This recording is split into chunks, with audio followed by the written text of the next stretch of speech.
Today is Monday, May 18th, and this is the letter C from my vinyl deep dive.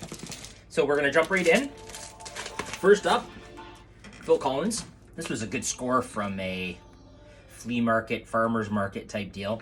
I paid a couple of bucks for it, and when it has In the Air Tonight, that's a decent deal on its own. That's what I'm actually listening to right now. A couple of cult albums, Electric, which is you could almost call it a greatest hits. There's 5 or 6 really good songs on it right away. And then a couple of ones that were remixes that I scored from, again, same thing, vinyl diving. Little interesting side note, I actually had the opportunity to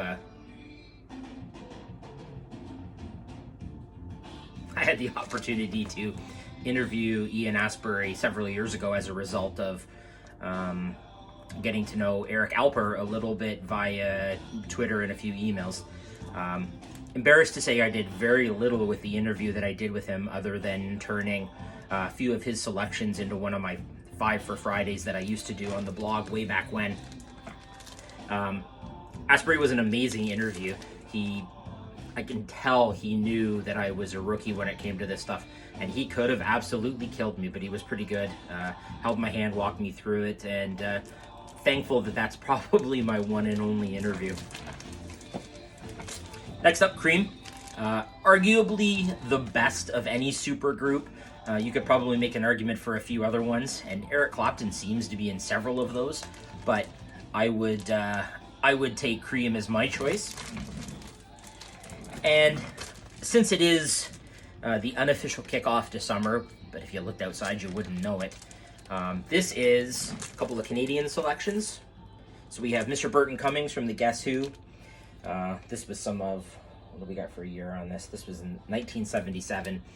Guess Who had kind of come to a halt by then, and he was doing solo stuff. It was a little AM friendly for me, but it's still not bad. Lastly, Stompin' Tom Connors. Again, this is another one that was liberated from my dad's vinyl collection. Stompin' Tom Connors live at the Horseshoe. I don't know if there's a more important place in Toronto to be playing at than the Horseshoe, and having a Stompin' Tom album from that location is pretty amazing. So that's it for C. I don't have a ton of C's in my collection, a few other ones that I skip past. Chicago may be one that I'm not going to admit to owning. So anyways, that's it. That's C for Monday, May 18th. Be back tomorrow with D's. Have a good weekend.